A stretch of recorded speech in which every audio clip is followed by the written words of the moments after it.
Welcome to today's Explainer. We're going to dive straight into a moment in history that perfectly captures how one single, incredibly focused action can quite literally change the world.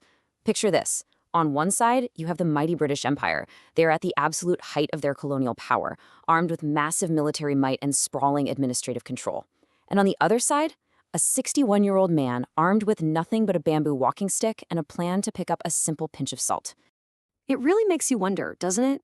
I mean, how did a totally mundane, everyday item, something that is probably sitting on your kitchen table right now, become the ultimate, brilliant weapon against colonial rule? How did something so common spark a movement that eventually brought an entire empire to its knees? Let's figure that out. All right, let's turn back the clock to Chapter 1, the British Salt Monopoly. So, to understand the cure, we really have to understand the disease. Back in 1882, the British enacted the Salt Act. By law, the colonial government had an absolute monopoly on salt. Even if you lived right on the beach, simply scooping up some sea salt was a literal crime. You had to buy it from the British, who heavily taxed it.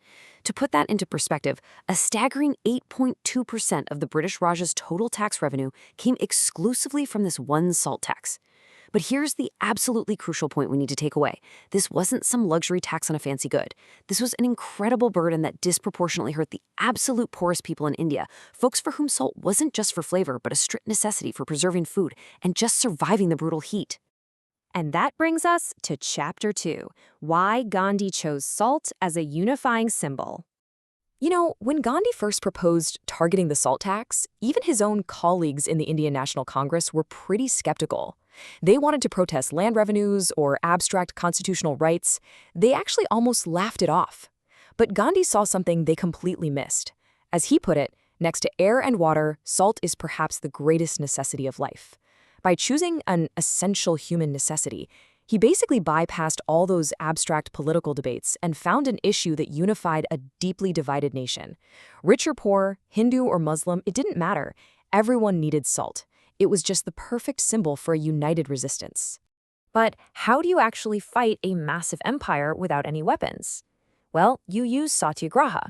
It translates from Sanskrit as truth force, or an insistence on truth. And Gandhi wasn't just talking about passive resistance here. He was talking about an active, powerful force born of truth and love. Before we look at the physical march itself, it's really vital to ground ourselves in this philosophy. The whole idea wasn't to defeat the British through violence. It was to highlight the absolute injustice of their laws so clearly, so undeniably, that the system would simply lose its moral authority to govern.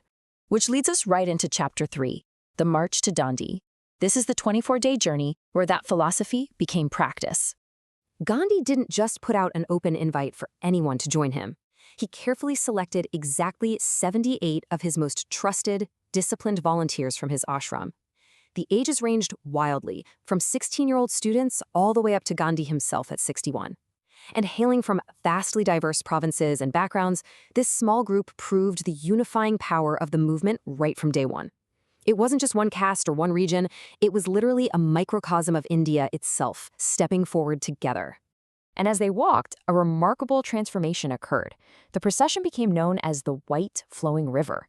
The marchers all wore this simple, hand-woven white khadi cloth, and as they passed through dozens of villages, their strict discipline and super clear message just drew thousands upon thousands of people to their ranks.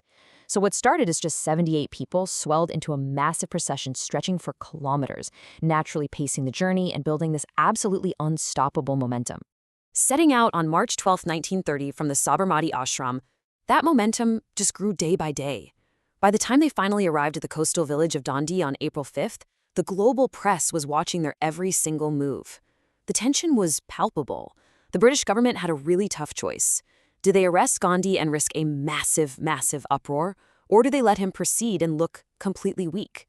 Well, the very next morning, on April 6th, the climax finally arrived. Moving to Chapter 4, A Nation Breaks the Law Through Mass Civil Disobedience. Just to put this physical achievement into perspective for a second, 387 kilometers. That is over 240 miles of walking through the dust and extreme heat of India over 3.5 weeks. It was a staggering physical effort, completely dedicated to arriving at the sea to commit a deliberate, highly publicized crime. And here is the exact moment it happened. At 8:30 in the morning on April 6, after taking a bath in the sea, Gandhi bent down, picked up a lump of salty mud, and proceeded to boil it. By simply evaporating a little seawater to create a crust of salt, he had officially broken the British Salt Act. He then turned right around to the thousands of people gathered there and invited the entire nation of India to do the exact same thing, to make salt wherever it was convenient and break the law. The consequence of that one moment was massive and immediate. 60,000, over 60,000 people across India were arrested in the weeks that followed, including Mahatma Gandhi himself. Millions of Indians began openly boiling seawater and selling illegal salt in the streets. The colonial prison system was just completely overwhelmed. They didn't know what to do. But Satyagraha's true test came shortly after Gandhi's arrest. On one hand, you had the poet Sarojini Naidu leading 2,500 peaceful followers toward the Dharasana salt works. They advanced completely calmly, fully adhering to nonviolence. But on the other hand, British police brutally beat the unarmed marchers with steel-tipped clubs. 2 marchers died, and hundreds were badly injured. The global press reported on this horrifying violence against peaceful protesters, and the world was absolutely shocked. The moral foundation of British rule in India basically began to crumble right then and there. And that brings us to our final section, the legacy of nonviolence and global civil rights. The immediate aftermath sent ripples through the entire empire. By the end of 1930, Gandhi's peaceful defiance led to him being named Time magazine's Man of the Year. The immense pressure forced the British to the negotiating table, resulting in the 1931 Gandhi-Irwin Pact, which actually allowed Indians to produce their own salt for personal use.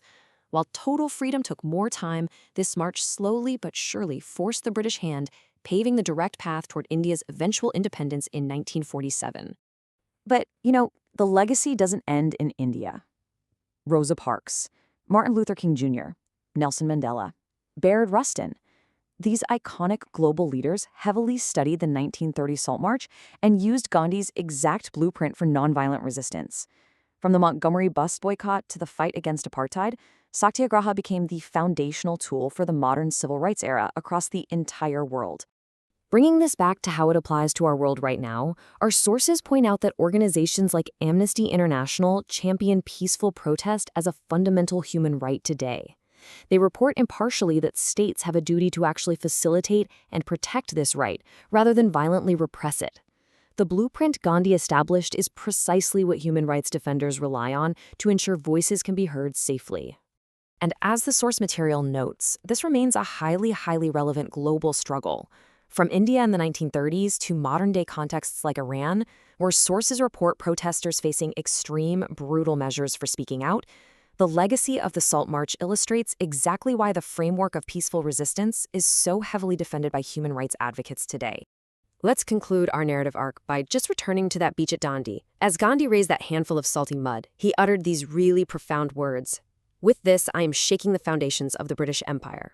It brilliantly shows how a single act of immense courage, grounded in truth and executed with absolute discipline, truly shattered an empire. So, I want to leave you with this final thought to take away from our explainer today. If a simple pinch of salt could shake a mighty empire, what everyday injustice will spark tomorrow's movement? The power of nonviolent civil disobedience absolutely didn't end in 1930. It's a tool waiting for whoever has the courage to use it next. Thank you so much for joining me to explore this fascinating history, and as always, keep questioning the world around you.